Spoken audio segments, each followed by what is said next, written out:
Volvemos, hermanos, con la cuarta palabra, con la cuarta frase de remisión.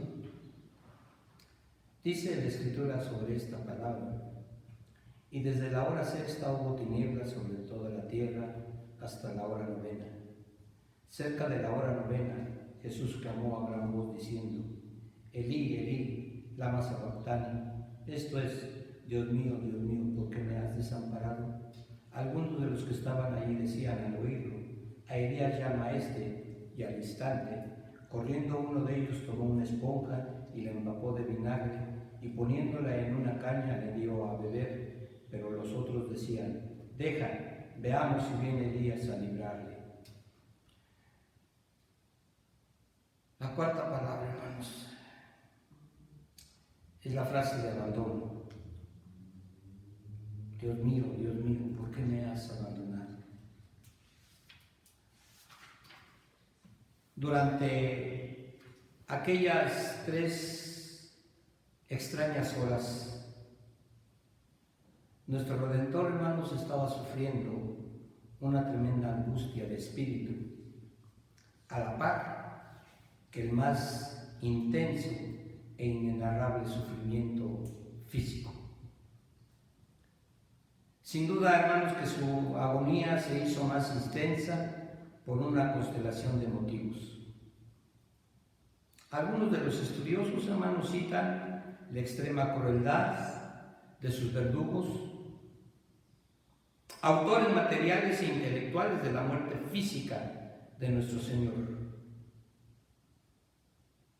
Citan el intenso dolor por las varias heridas en su cuerpo, causadas por los clavos y particularmente por el peso de su cuerpo colgando en esa cruz cruenta. Nos hablan acerca del derramamiento de toda esa sangre vertida, que solamente un hombre como Jesús pudo haber soportado la pérdida de tanta sangre, porque fue literalmente hasta la última gota. Su sufrimiento también debe haber sido motivado, hermanos, sin duda alguna, por el abandono de sus más allegados, es decir, por sus discípulos. Ya decíamos anteriormente, el único que estaba ahí era Juan, que de seguro para él significaba mucho ese abandono. Cuando horas antes en el aposento alto, todos en la voz de Pedro decían: no te vamos a abandonar. Y momentos después, en el huerto de Getsemaní, todos oyeron.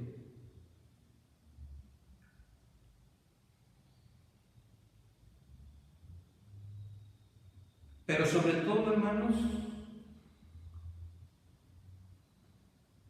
su indescriptible sufrimiento se intensificó por el abandono de su propio Padre, a quien estas palabras, esta expresión, ya no le llama Padre, como lo hizo en la primera y como lo hará en la última de las frases. Ahora le llama Dios, significando quizá que su relación en estos momentos ya no era filial, es decir, de hijo a padre o de padre a hijo, sino era legal, de un reo a un juez o de un juez a un reo. Y para que podamos comprender, hermanos, mejor el significado de estas palabras tan impactantes de nuestro Señor Jesucristo, tenemos que leer, sin duda alguna, el Salmo 22. Pero no lo vamos a leer todo, porque el tiempo se alargaría mucho. Solamente vamos a leer el versículo 1 del Salmo 22. Porque es importante, hermanos, para esto que estamos viendo en estos momentos. Y el Salmo 22, hermanos, dice de la siguiente manera: Dios mío, ¿por qué me has desamparado? ¿Por qué estás tan lejos de mi salvación y de las palabras de mi clamor?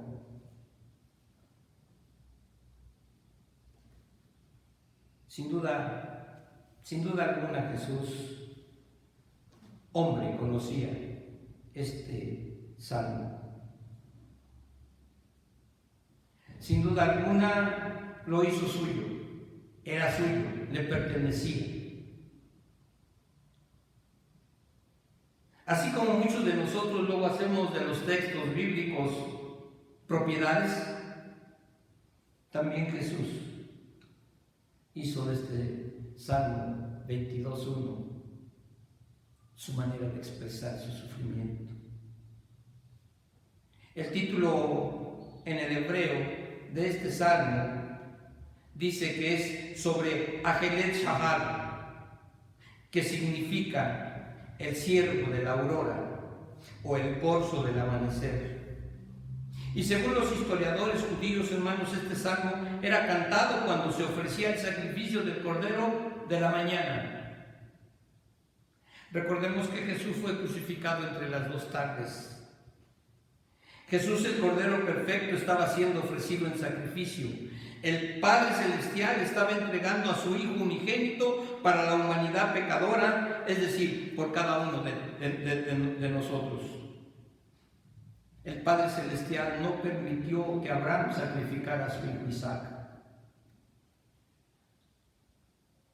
Abraham, decía Génesis 22, 11 al 13. Dame a tu hijo, a tu primogénito. Y cuando Abraham estuvo dispuesto a sacrificarlo, el Señor le volvió a hablar. No le hagas nada al muchacho. Sin embargo, ahora el Padre Celestial estaba sacrificando a su propio Hijo por nosotros. Y por eso el Señor con agonía expresa: ¿por qué me has desamparado? Para que nos demos cuenta, hermanos, la agonía, el dolor, el sufrimiento que significaba para Dios ese sacrificio. ¿Cuántos hemos sufrido cuando vemos a nuestros hijos padeciendo una enfermedad? Padeciendo porque no adelantan en la escuela. Y nos duele. Y nos duele no porque él esté sufriendo, sino porque pensamos en el sacrificio que hemos hecho para que ese muchacho tenga estudios. Y nos duele porque nos hemos esforzado por darle bien de comer para que ese muchacho no padezca enfermedades. Y ahora el Señor Jesús se siente desamparado por su Dios.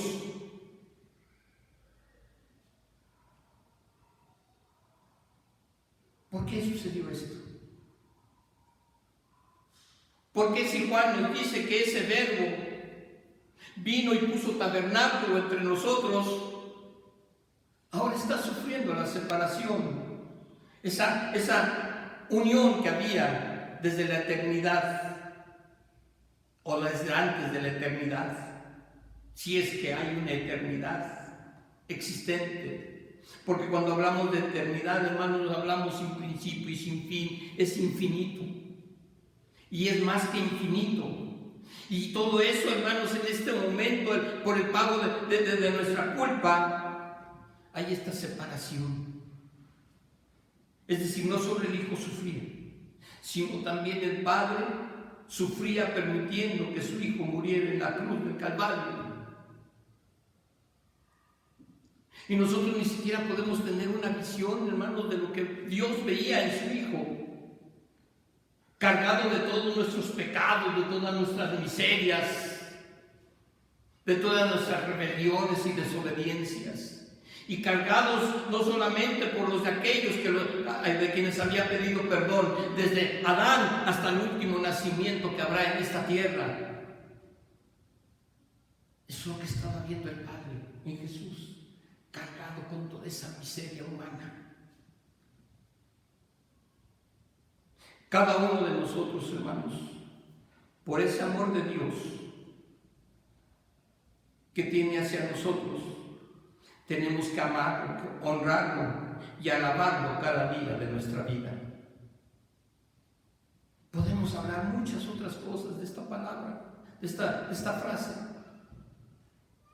Pero hermanos, ¿cuántas veces las hemos escuchado?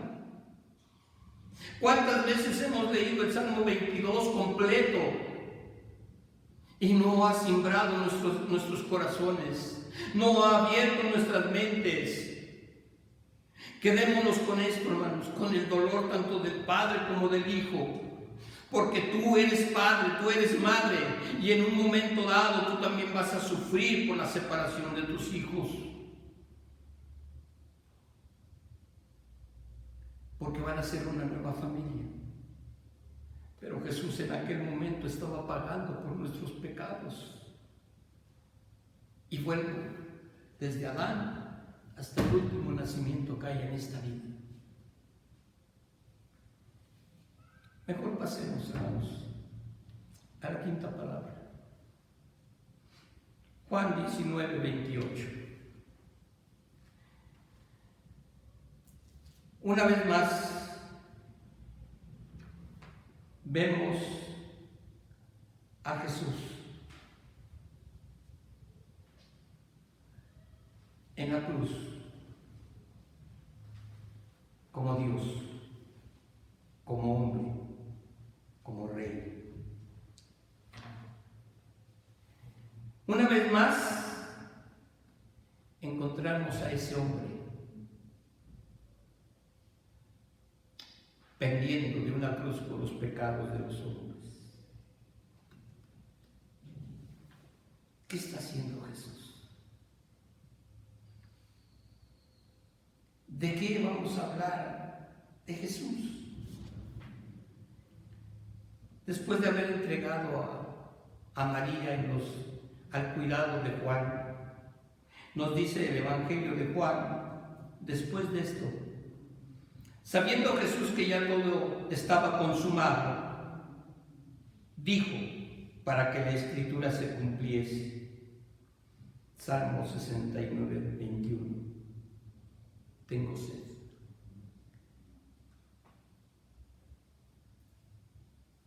Tengo sed. Tenemos, hermanos, que comprender que uno de los sufrimientos más grandes para los que morían crucificados no eran solamente los clavos, sino la deshidratación, la pérdida poco a poco de la sangre, la fiebre por la insolación, por las heridas infectadas. Eso hacía que la boca se secara, que la lengua se pegara al paladar. Y en el caso de Jesús, pensemos que tenía ya varias horas de ayuno. Y tal vez, hermanos, nosotros pensamos que el jueves en el aposento alto el Señor pudo haber comido algo. Pero, a como era el Señor Jesús, que tenía que dejar bien instruidos a sus discípulos, yo pienso, hermanos, que solamente probó un bocado, aquel que compartió con Judas. Y eso fue todo lo que él tenía en el estómago hasta este momento. Es decir, desde el miércoles, y estamos hablando del viernes, y el Señor ya no había probado bocado. ¿Qué tan grande pudo ser la hogaza de pan que compartió con Judas? Sin embargo, hermanos, esta palabra tiene un doble mensaje para nuestra vida. Él entregó hasta la última gota de su sangre por nosotros. Sufrió hasta lo último por amor a nosotros. ¿Qué estamos dispuestos a sufrir, hermanos, por causa de Dios? Si hablamos honestamente, hermanos, nuestra respuesta sería nada. Nadie quiere sufrir por Dios, porque nadie ha visto a Dios. Nadie quiere sufrir por Dios, porque muchas veces dudamos de que Dios exista. Cuando estamos en enfermedad dudamos que Dios exista. Cuando estamos en dificultades dudamos que Dios exista. Entonces no estamos dispuestos a dar nada. Es triste que muchos cristianos, hermanos, no se congreguen cuando está lloviendo, porque no están dispuestos a darle nada a Jesús. Y si ellos vienen de su casa al templo, hermanos, se van a mojar los zapatos, se les van a desgastar más rápido y no tienen para comprar zapatos. El pueblo de Israel pasó 40 años en el desierto y nunca tuvieron que comprarse ni vestido ni sandalias. 40 años en el desierto. Y tuvieron comida y vestido y calzado y la protección de Dios. Y cuando les faltó agua, Dios les dio agua y se las dio en abundancia.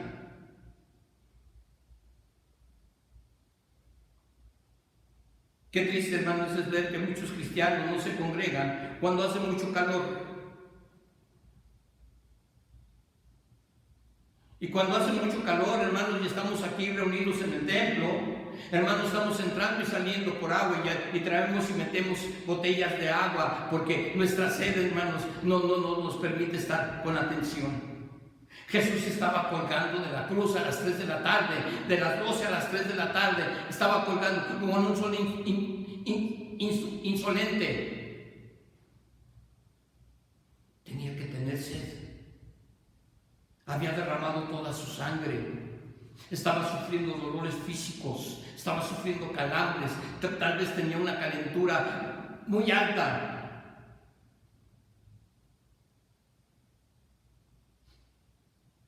Ojalá, hermano, la sed del Señor nos motive a dar más de nuestra vida para Él. Que no sean pequeñeces, hermanos, las que nos hagan faltar a reunirnos, a congregarnos. Hoy estamos lejos cada uno porque por las circunstancias. Pero, hermanos, pasando esto, hermanos, que sea un nuevo amanecer para la iglesia del Calvario. Que tengamos sed, sí, pero sed de la palabra, sed de aprender de ella. Qué triste, y vuelvo, hermano, lo que ya muchas veces he dicho, qué triste es ver la escuela bíblica dominical con 2, 3 personas, hermanos. Porque nadie quiere aprender, porque nadie tiene tiempo para llegar más temprano, porque es mucho perder el tiempo en la iglesia. La segunda cosa, hermanos, es que el Señor sufrió la agonía de la sed para que nosotros no sufriéramos sed espiritual. Y tenemos que ir al Evangelio de Juan nuevamente, capítulo 4. Hay una historia muy hermosa, hermanos, de una mujer que era mal vista por todos los hombres del pueblo y que sin embargo se encontró con Jesús en la hora inadecuada para ella, con una petición inadecuada, de un hombre inadecuado, pero que le dio luz a su vida, que acabó, que aplacó con su sed. Y estoy hablando de la samaritana. Pero también puedo hablarles de Moisés cuando golpeó la roca en el desierto para que brotara agua y que le costó que no entrara a la tierra prometida.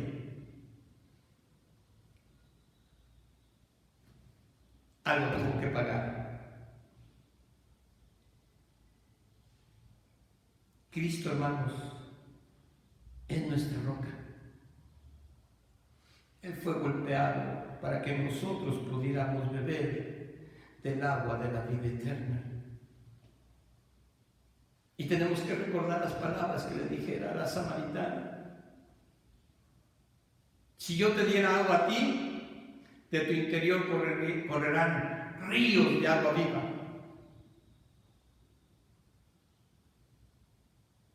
Pero nosotros seguimos con sed, hermanos, porque no hemos ido al sitio adecuado para aplacar nuestra sed. Y viene la palabra que más me gusta, que me simbra, que la llevo en mi mente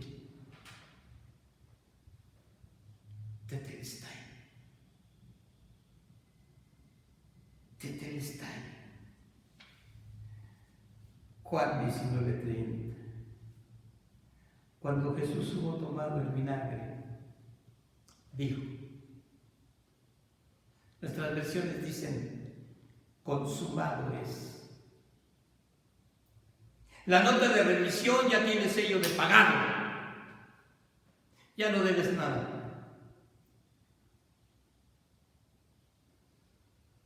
Y habiendo inclinado la cabeza, entregó su espíritu.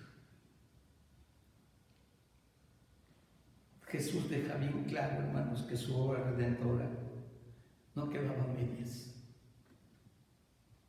Se había consumado completamente. No quedaba nada absolutamente por cumplir en ese aspecto del plan de Dios. Estaba terminada completamente. La misión a la que había venido Jesús en un pueblo llamado Belén había sido cumplida. Y por eso le expresó la palabra griega tetelestai, que traducida es consumado es. Si tú aceptas a Cristo, tu deuda está pagada. Si tú aceptas a Cristo, ya no hay deuda que pagar. Tu deuda ha sido cancelada. Si tú aceptas a Cristo, tendrás vida eterna y un lugar en el cielo eterno con Dios. Tetelestai. Todo está consumado. Todo está pagado. Tetelestai tiene varios significados en el tiempo bíblico y cada uno de esos significados fueron cumplidos por nuestro Señor Jesucristo en la cruz. Tetelestai, hermanos, era usado cuando en una batalla el general del ejército victorioso subía a un monte y desde la cumbre del monte gritaba Tetelestai, porque la batalla había sido ganada. Jesús desde el monte Calvario está gritando Tetelestai, porque ganó la batalla contra Satanás, contra el pecado y contra el mundo. Y tú que te dices creyente, tienes que pararte y gritar Tetelestai, porque tú también has ganado juntamente con Cristo la batalla contra el pecado, contra el mundo que te rodea y contra Satanás que te tienta. Tetelestai, debes de gritarlo. Tetelestai era también una palabra usada en el comercio cuando se cancelaba una deuda que decía todo está pagado. Tetelestai, es decir, la deuda está cancelada. Jesús ha pagado tu deuda, esa deuda que tú no podías pagar con Dios. No nos justificó y por medio de Él tenemos paz para con Dios. Así dice Pablo ahí en Romanos 5:1. Tenemos paz para con Dios. Todo está consumado. No debes nada cuando aceptas a Cristo como tu Redentor. Pero toda tu deuda sigue pendiente si te sigues rebelando a recibir a Cristo como tu Salvador. Y la última palabra, hermanos. La última palabra la encontramos ahí en Lucas 23:46.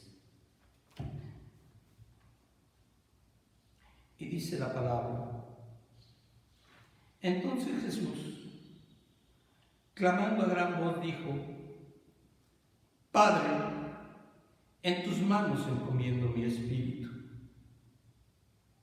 Salmo 31:5. Y habiendo dicho esto, expiró. ¿No sabe lo que es expirar? Murió. Dejó de respirar. Su aliento se fue. Su espíritu subió al cielo. Y está sentado a la diestra de Dios Padre Todopoderoso. Y desde ahí vendrá a juzgar a los vivos y a los muertos. Jesús estaba confiado que al morir no estaría más solo. El Padre estaría con él. Sabía que su vida no quedaría a merced de la muerte, porque no dejarás que tu santo vea corrupción. Tampoco estaría a merced de Satanás, sino que estaría en las manos de su Padre Dios. Dios mío, ¿por qué me has desamparado? Hoy se volverían a abrazar, como lo haremos nosotros después de que pase esta crisis. Nos volveremos a abrazar y haremos de esta iglesia una iglesia que proclame, que viva, que dé testimonio de que Jesucristo vive y de que es perdonador y de que se preocupa por nosotros, por todos aquellos que le recibamos como Salvador y Redentor. Si bien su cuerpo sería bajado de la cruz por los soldados romanos y entregado a José de Arimatea para ser sepultado, Jesús no se preocupó por quién sería a cargo de su cuerpo, sino de su espíritu. Padre, en tus manos encomiendo mi espíritu. Él confiaba que aún más allá de la muerte, su Padre Celestial estaría con él y él con su Padre, y los dos serían uno, y se le daría el reino eternamente y para siempre a Jesús de Nazaret, o a Jesucristo, como quieras llamarlo. Decíamos en días anteriores que Jesucristo es una palabra compuesta. El Salvador, ungido, o el ungido Salvador. ¿Cuántas personas se han ocupado de las cosas materiales cuando llega el día de su muerte? Dejan una herencia bien definida. Se aseguran su ceremonia fúnebre. Ya dejan repartidos sus bienes materiales, pero no han entregado su alma al Señor. Tú lo puedes hacer el día de hoy. Entrega tu alma al Señor. A ese Señor que en tu mente estás viendo crucificado en el monte Calvario. A ese Señor del cual los romanos, los malhechores, los fariseos y hasta tú te burlas, porque está ahí clavado en la cruz, pero que ha pedido perdón por ti, que te ha ofrecido ser parte de su reino, que se ha preocupado por ti como padre, como madre, como hijo, como hija, que te ha quitado la sed que tú tenías, que ha traído un nuevo acuerdo con Dios el Padre, para que ya no vivas abandonado en tu pecado. Hoy, entrégale tu espíritu a Jesús.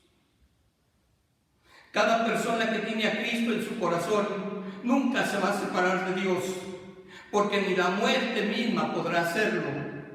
Como bien dijera Pablo en Romanos 38-39, que nos separará del amor de Cristo. Ni la muerte, ni la enfermedad, ni nada nos podrá separar del amor de Dios.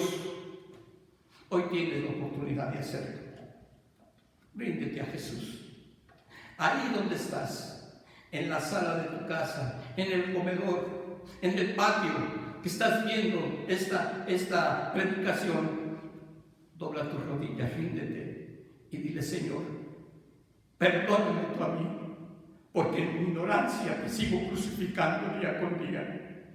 Desde ahí donde estás, dile: Señor, hoy quiero que tú mores en mi corazón, y quiero saber, Señor, que después de la muerte física, yo también en espíritu estaré contigo para toda la eternidad.